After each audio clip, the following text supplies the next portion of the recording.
أولئك لهم نصيب مما كسبوا والله سريع الحساب. واذكروا الله في أيام معدودات، فمن تعجل في يومين فلا إثم عليه، ومن تأخر فلا إثم عليه لمن اتقى. واتقوا الله واعلموا أنكم إليه تحشرون. ومن الناس من يعجبك قوله في الحياة الدنيا ويشهد الله على ما في قلبه وهو ألد الخصام، وإذا تولى سعى في الأرض ليفسد فيها ويهلك الحرث والنسل، والله لا يحب الفساد.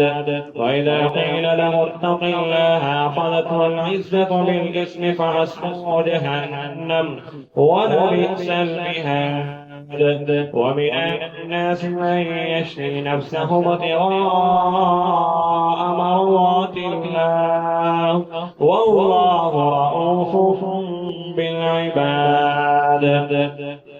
يا أيها الذين آمنوا ادخلوا في السلم كافة ولا تتبعوا خطوات الشيطان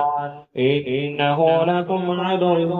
مبين. فإن زللتم من بعد ما جاءتكم البينات فاعلموا أن الله عزيز حكيم. هل ينظرون إلا أن يأتيهم الله في ظلل من الغمام والملائكة وقضي الأمر وإلى الله ترجع الأمور. أعوذ بالله من الشيطان الرجيم. بسم الله الرحمن الرحيم. سل بني إسرائيل كم آتيناهم من آية بينة ومن يبدل نعمة الله من بعد ما جاءته فإن الله شديد العقاب. زين للذين كفروا الحياة الدنيا ويسخرون من الذين آمنوا والذين اتقوا فوقهم يوم القيامة والله يرزق من يشاء بغير حساب. كان الناس أمة واحدة فبعث الله النبيين مبشرين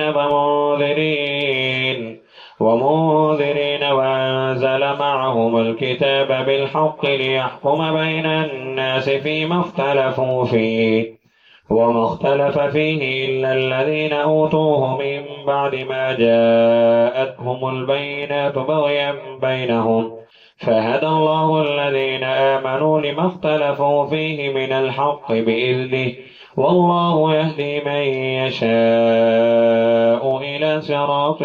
مستقيم. أم حسبتم أن تدخلوا الجنة ولما يأتكم مثل الذين خلوا من قبلكم مستهم البأساء والضراء وزلزلوا حتى يقول الرسول والذين آمنوا معه متى نصر الله ألا إن نصر الله قريب. يسألونك ماذا ينفقون قل ما أنفقتم من خير فللوالدين والأقربين واليتامى والمساكين وابن السبيل وما تفعلوا من خير فإن الله به عليم. كتب عليكم القتال وهو كره لكم وعسى أن تكرهوا شيئا وهو خير لكم وعسى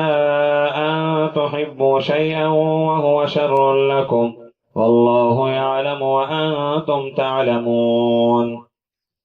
يسألونك عن الشهر الحرام قتال فيه قل قتال فيه كبير وصد عن سبيل الله وكفر به والمسجد الحرام وإخراج أهله منه أكبر عند الله والفتنة أكبر من القتل ولا يزالون يقاتلونكم حتى يردوكم عن دينكم إن استطاعوا ومن يرتد منكم عن دينه فيمت وهو كافر فأولئك حبطت أعمالهم في الدنيا والآخرة وأولئك أصحاب النار هم فيها خالدون إن الذين آمنوا والذين هاجروا وجاهدوا في سبيل الله أولئك يرجون رحمة الله والله غفور رحيم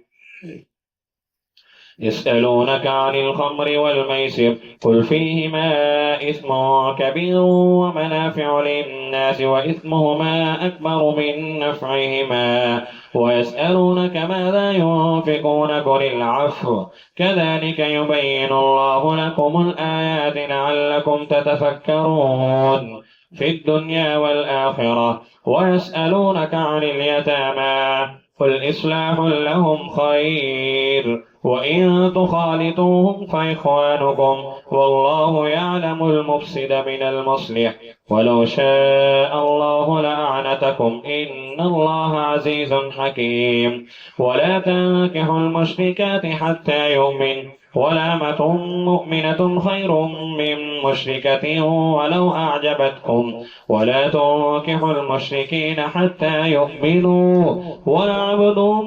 مؤمن خير من مشرك ولو أعجبكم أولئك يدعون إلى النار والله يدعو إلى الجنة والمغفرة بإذنه ويبين آياته للناس لعلهم يتذكرون ويسألونك عن المحيض قل هو أذى فاعتزلوا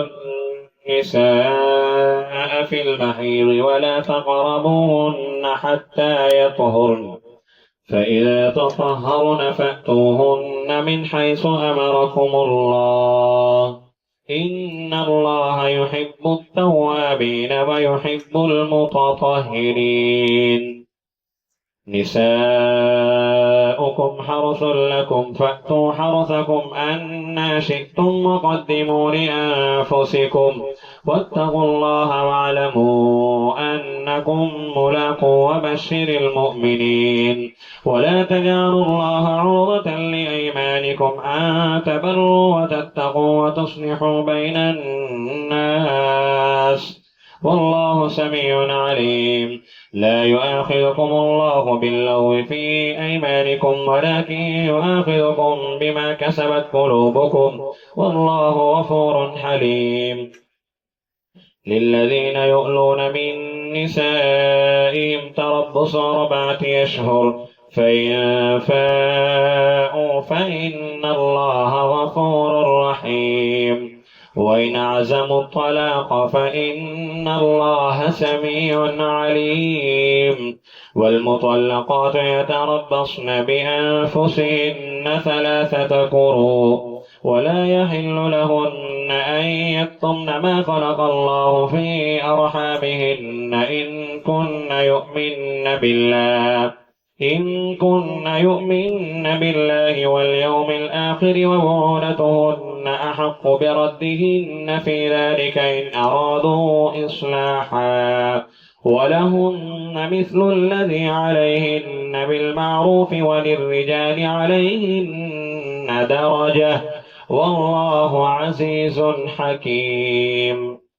الطلاق 2 مرتان فإمساكم بمعروف أو تسريح بإحسان ولا يحل لكم أن تأخذوا مما آتيتموهن شيئا إلا أن يخافا ألا يقيما حدود الله فإن خفتم ألا يقيما حدود الله فلا جناح عليهما فيما افتدت به تلك حدود الله فلا تعتدوها ومن يتعد حدود الله فأولئك